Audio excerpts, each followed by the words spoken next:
Hi, this is Rudranil with The Lounge Show, your weekly dose of films, fashion, art and culture. This is what we have for you today. The Wills India Fashion Week ends on a traditional note. A simple and comic tale filmed in the beautiful Uttarakhand mountains. The Sanskrit Express rolls into Bangalore on the poet's 150th birth anniversary. And Prakash Padukone talks about India's chances at the Asian Games. The Spring-Summer 2011 collection on the final day of the Wills Lifestyle India Fashion Week showcased Anita Dongre and Meera and Muzaffar Ali's collections. A riot of colors and patterns and motifs. Bhavna Raghuvanshi has this report. Bright colors and traditional prints, all woven with organic fair trade cotton.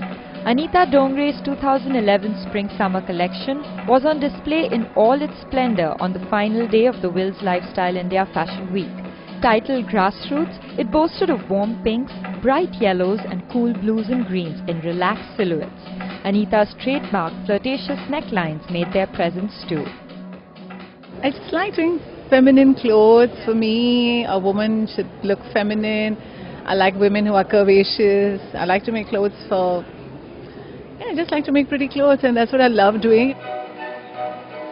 Kotwara by Meera and Muzaffar Ali opened with pastel saris and shifts, leading into a range inspired by geometric patterns. The conclusion was an embroidered chintz, interpreted in different silhouettes and interesting coats and dresses. Our forte is really very exquisite embroidery. So every time we've been inspired by a different form of embroidery. This time I found some embroideries like this in my mother's cupboard. So we created embroideries inspired by the chintz collection. A day celebrating India's long and varied tradition in designer wear. What better way to end the India Fashion Week? Debutant director Bala Negi's Daya By is out in the theatres now. A folklorish tale set in the beautiful Uttarakhand mountains, the film tracks the fortunes of Ramesh, a dreamer and an idealist who returns from Mumbai to teach in the school in his tiny mountain village. Sanjukta Sharma has this review. Ramesh माजिला ऐसा आदमी है कि सुबह सुबह लोटे के साथ साथ एक किताब भी लेके निकलता है और एक दिन बिच्छू गाछ पे बैठ गया. Writer-director Bela Negi's first film, Daya By, is like an ode to a home she loves and knows too well. Set in a sleepy, beautiful village in Uttarakhand, it's not an ambitious film. Overwritten and awkward in some parts, Daya By is overall a charming film about small aspirations. It is obvious that the director shows this place with a lot of love. It's a place that she knows too well. She includes little details in mannerisms, in situations that make the whole film authentic.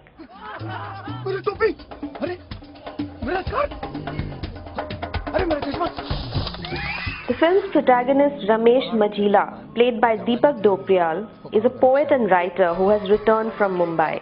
He has dreams of making it big in the village. He wants to change the way children are taught in the village school, and he wants to open a Kala Kendra or a cultural center in the village, which will nurture creative talent. His family, a wife addicted to TV soaps, a son who looks up to his father, and friends who are wasted in this scenic, decadent place are impediments to his dreams. नहीं आप ऐसे नहीं जाएंगे अभी अब. अरे क्या हो गया? ठीक कह रही है ये. ठीक कह रही है. बहुत अफसोस होता है छींकना. Life seems to change for the family when Ramesh wins a car in a TV contest. What arrives as a prize, however, becomes a curse. Many supposedly humorous situations ensue. There seems to be no respite for Ramesh till the very end.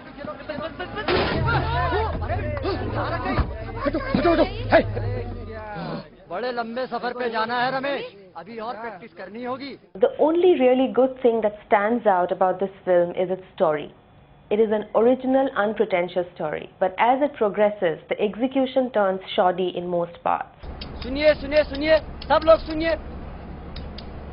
ये भाई साहब की गाड़ी खो गई है. तो अगर किसी को कहीं लाल रंग की गाड़ी दिखेगी तो प्लीज बताइएगा. With a cast which has no well-known actors except Dobrial, the film has some really awkward scenes the amateur performances show. Besides the story, the only other positive thing about Daya By is Deepak Dobriyal. He has shown talent before in films such as Omkara. Although he does overact in some scenes, he immerses himself in the role of Ramesh. His comic timing is perfect. Negi touches on several problems afflicting this village: alcoholism, the quality of education, the burden of work on women, the depletion of forests, and the lack of will among its youth. Her views are woven into the dialogues without making the film preachy. जिंदगी भर की पढ़ाई मेरी गाड़ी पे निकाल दी।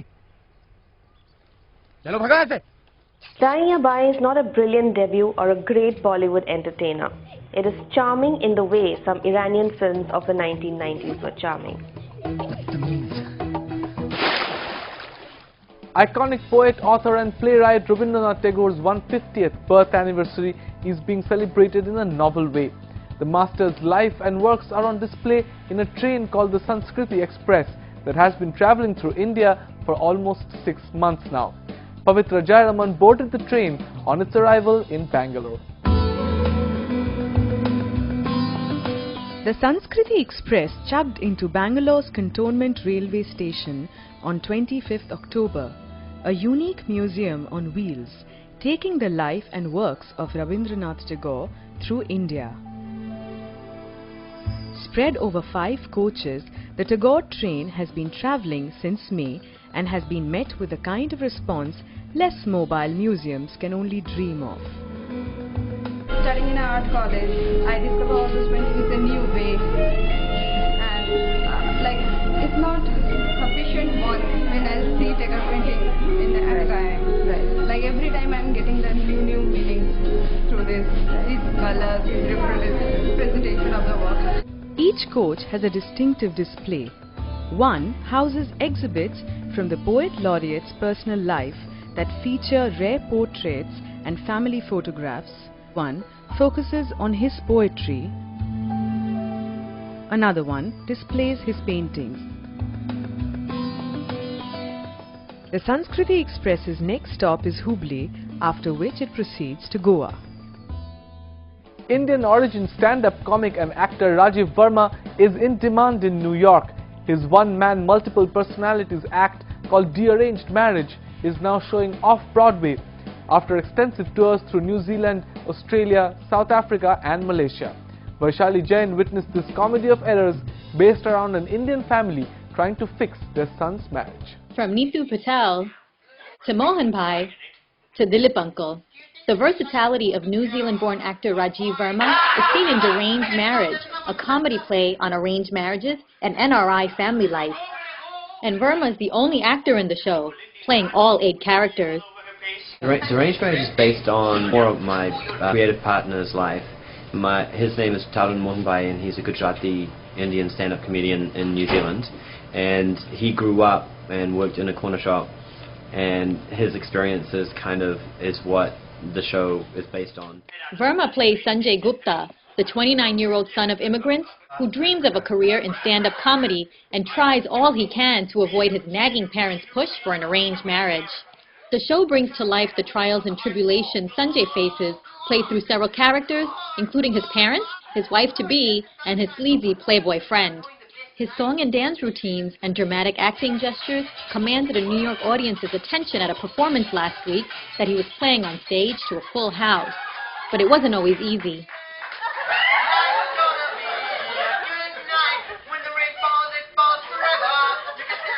Actually, we started the show in the basement of an apartment block. A friend of mine let us use his basement community hall, and we just did the show flicking the light switches on and off. So, started grassroots and worked our way to this. Verma has been doing the show in New York for 2 years, while his partner Zarun does the show in the UK. Also performed in New Zealand and across the US, Verma is taking the show to Canada next year and is in talks to take it to India. From Minton, New York, I'm Vaishali Jain. He was the first Indian to win the All England Badminton Championship, and now he is behind one of the largest private organizations looking after the needs and training requirements of India's elite athletes. Prakash Padukone, co-founder of Olympic Gold Quest, spoke to Arun Janardhan about India's chances at the upcoming Asian Games in China. Well, I think we've done exceedingly well in the Commonwealth Games. So I think this has been the best ever performance.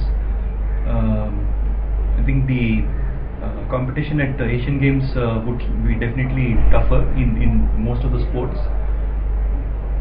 But I think this is the right platform, and the very fact that we won more than 100 medals, I think shows that we have the talent. It's important not to get carried away. I think this is a right beginning. Well, she's got a bright future. She's already reached world number 2 at such a young age. Again, shows that she's got all the qualities to be the best in the world. I think if she remains focused, and if she can plan her career properly and remain injury free, she can also be the world number 1 very shortly. Definitely the age is on her side, and she's very hardworking. There's a lot of depth in men's badminton, especially in the men's singles, but they need to take it forward. You should not be happy with being in the top 50 or 20. Or it's important that you make it into the top 10, beat some of the good players consistently. I think that is important. Most of our men players have had 1 or 2 good victories, and then they've not been consistent. After the Indian Navy, the Indian Air Force and Mount Everest, National Geographic Channel's Mission series will take viewers into the world of the Indian Army. Like the previous editions, this series will also see 5 civilians shortlisted through a tough selection process, battle through the training regime of the Indian Army, and live the life of a soldier to win a chance to be part of an actual mission with the forces. After 3 editions of Mission Udan, Navy and Everest, National Geographic Channel will invite people to get gung-ho. The episodes will showcase our human and technological resources. It will showcase the culture and ethos of the Army. It will also showcase the terrains that we operate in. Through this docu-reality format, the channel will select 5 ordinary citizens and put them through a rigorous course in the Indian Army. We are extremely excited about showcasing the honor and glory of the Indian Army on national television. The participants will experience the pride, the honor and the thrill that comes from being a soldier and an officer who serves the country selflessly. Participants can register online, and those selected will have a first-hand experience of the life of an Indian soldier who epitomizes courage under fire. The winner even has the opportunity to enroll in the army. That's all we have for you. See you next week.